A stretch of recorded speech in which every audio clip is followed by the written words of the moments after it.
Ya, kini sekarang kita menuju air terjun. Ya.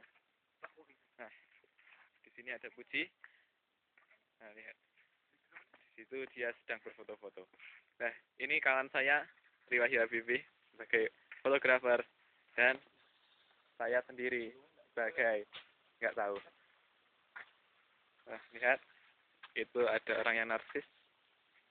Di sana pemandangannya sangat bagus. Vacation lagi, jalan-jalan, men. Mari kita lanjutkan. Oke. Ya. Ayo. Sudah terdengar suara air terjun di bawah.